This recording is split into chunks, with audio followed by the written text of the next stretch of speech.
Immigration border control on viral this week. Look at the emotional, heart-wrenching, unforgettable events that occurred during the past month. You won't believe what we found out. As all new viral starts right now.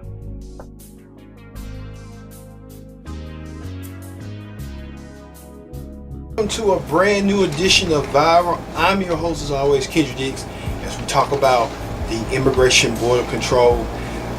Man, it's kind of sad we have to talk about this, but hey, we'll get to that. Join the conversation right now. Use the hashtag viral here on Connect TV. You know, leave a comment, discuss with your friends, discuss with your family, or discuss with anybody, because this is a critical, important topic. I'm going to talk about that. We talk about immigration.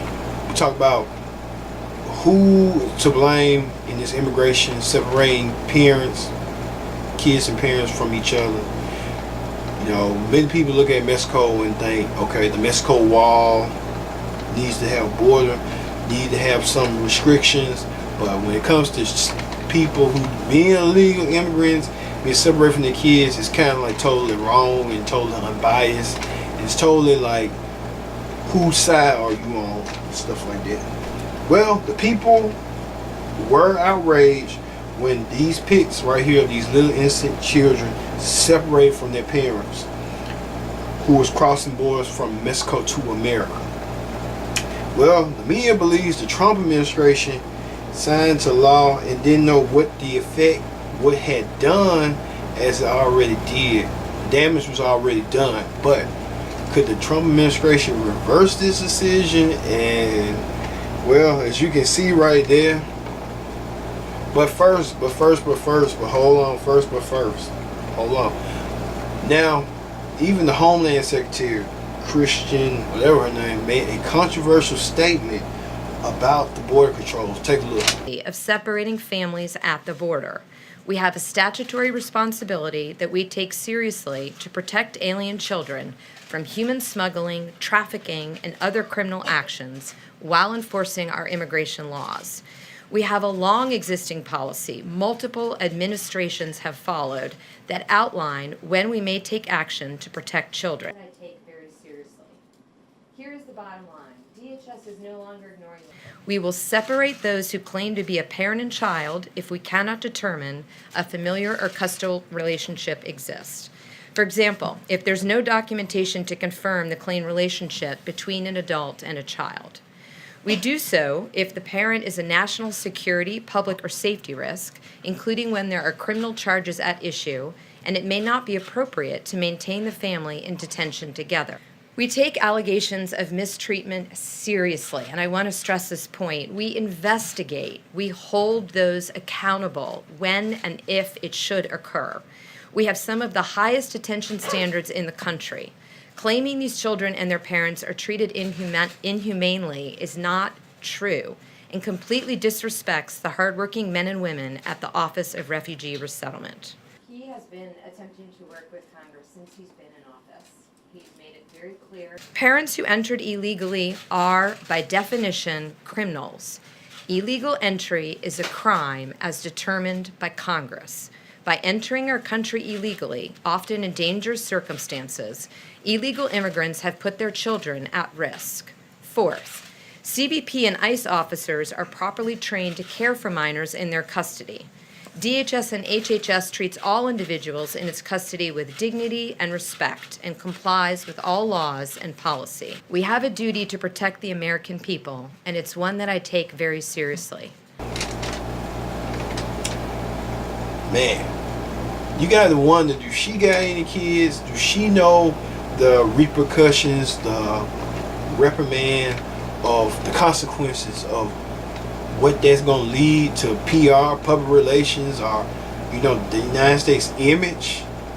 You know, folks don't think no more. It's just kind of like it's just been given to them and they trying to blame another administration.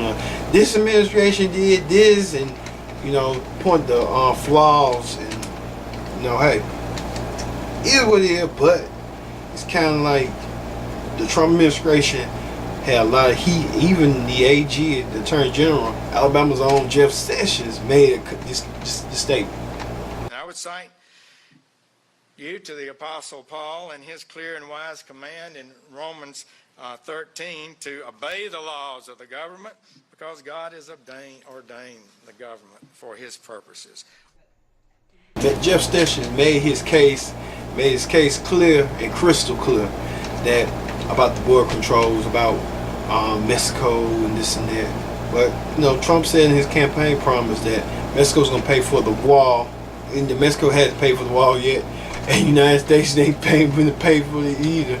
It's just like these failed campaign promises that he hasn't promised, and just like, yeah, don't get it, man. Just don't get it. Let's not forget President Trump had to stop the madness, and he signed a bill real quick, real fast in a hurry to reverse the law about what he did with his zero tolerance policy, to make this in effect like, hey, we need to get the illegal immigrants back with their kids so we don't have to calm the noise down. But let's watch this. You're going to have a lot of happy people. Yeah.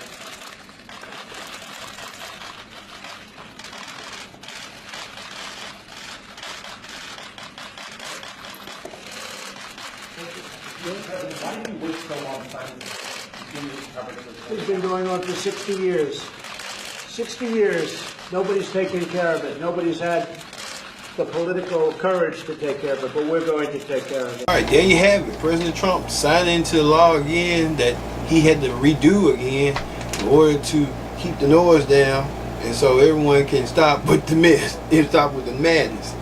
President Trump like, no, I don't need this. I don't want this. I'm just trying to be president of the United States.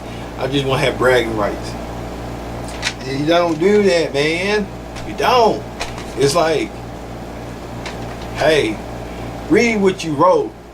Whoever wrote it for you, doctored it or something like that. To this day, there is a debate about should illegal immigrants be kept in the United States and go through a system to get granted immunity or citizenship into the United States, or send them back to Mexico.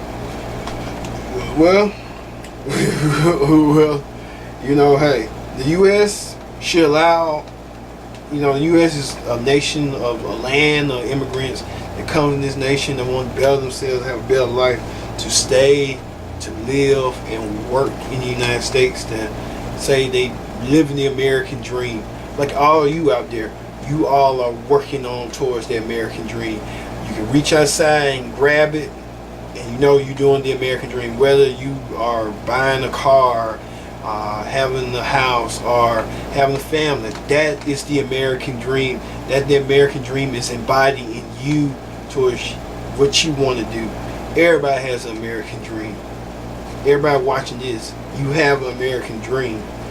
So reach for the skies and don't let nobody tell you can't do it. I'm telling you. So others believe that they should go back to work where they came from. It's just like, when you got them here, you just got them. So hey, it's a heated debate that will continue to this day. So hey, it is what it is. But like I said, that last part, the American dream. Immigrants come from all over the world to come to the United States because we're number one. And we'll stay number one. Regardless of not if this is a divided nation or not, people got their own opinions, own respect towards, their perspective parties and stuff, like perspective opinions. We can all respect one another. We can all agree to disagree. The simple, easy like that. We don't have to go out there and just be like Charleston or be like, riots and stuff. I get that First Amendment right. They can speak what they want to speak. It's the mayor. So hey, you live that right and you have that dream. All right. That does it for Viral this week. I have been your host, Kendrick Dix, saying so long, and we'll see you next time.